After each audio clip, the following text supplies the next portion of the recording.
Assalamualaikum and a very good day to our lovely lecturer, Dr. Isma. Today, our group will talk about a very important topic in personal financial planning, which is credit card debt among young people.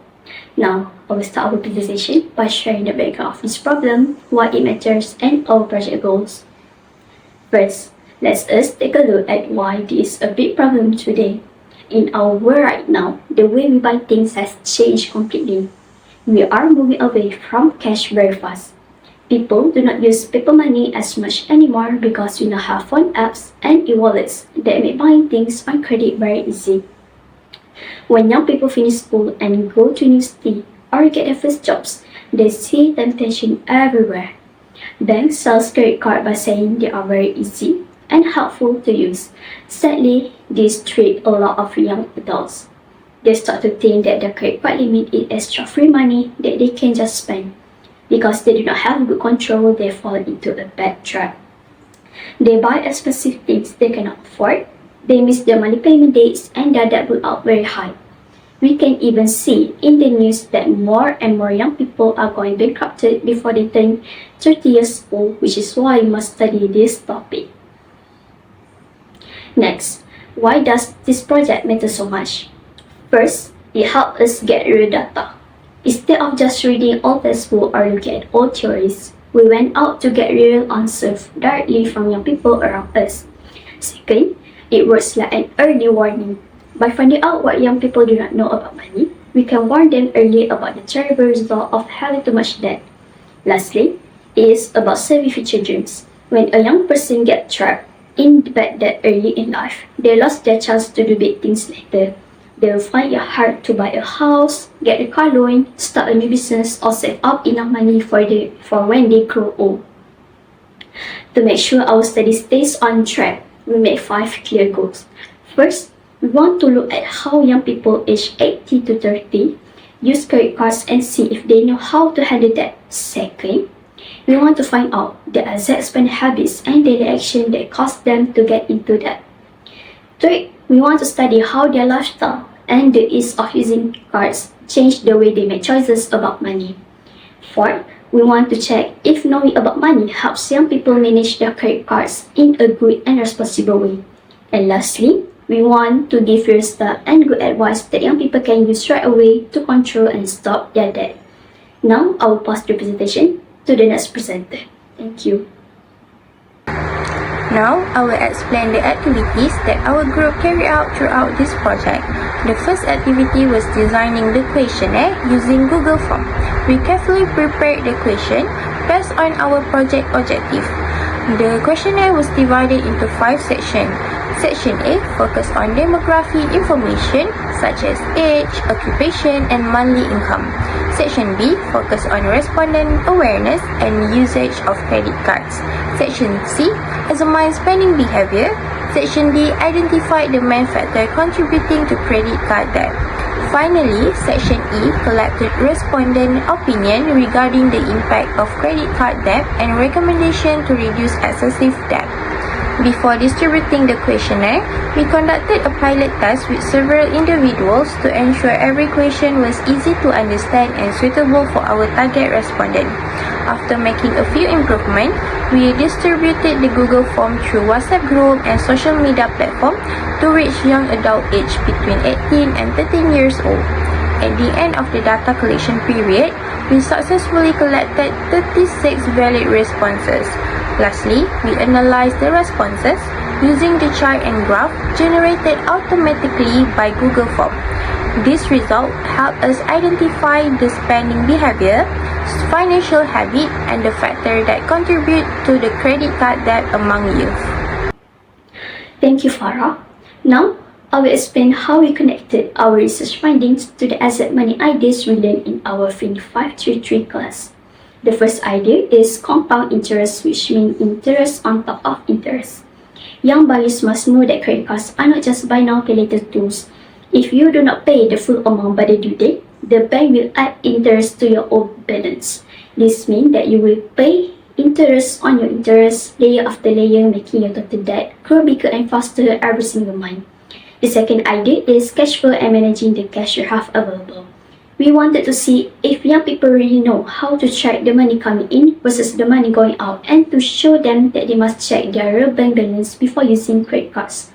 The last idea is we look at is good debt versus bad debt. We wanted to see if young people understand that credit card can be used in a smart way, like building a good credit score so they can borrow easily in the future, which is good debt.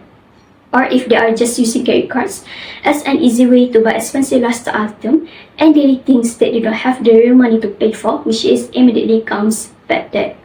So that's all from me. Thank you.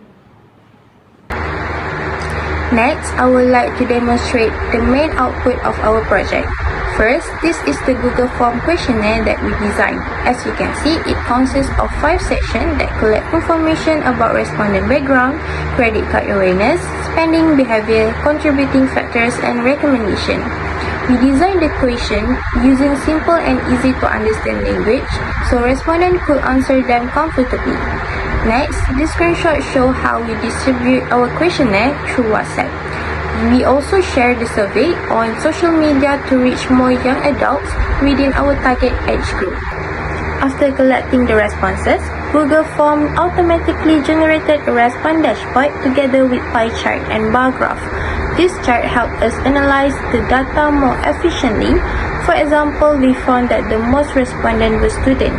Many respondents tend to spend more when using cashless payment, and poor budgeting together with online shopping were among the main factors contributing to the credit card debt. Finally, after completing the analysis, we compile all the findings into our final report. The report includes our objective, methodology, survey finding, recommendation, and future improvement. Through this project, we gain a better understanding of the financial behavior of young adults and the importance of responsible credit management. Next, I would like to share our reflections from this project. Through this project, we gain a deeper understanding of the issue of credit card debt among youth. After conducting this survey and analyzing the responses, we realized that financial problems among young adults are not only caused by a lack of knowledge, but also by poor budgeting habits, impulsive spending, online shopping, and also limited financial literacy. One of the most important lessons we learned is that financial awareness alone is not enough. Although many respondents understood the risk of using credit cards, some still admitted to spending beyond their financial ability. This shows that having financial knowledge must be supported by responsible financial habits to avoid excessive debt. Besides improving our understanding of personal financial planning, this project also helped us develop many practical skills.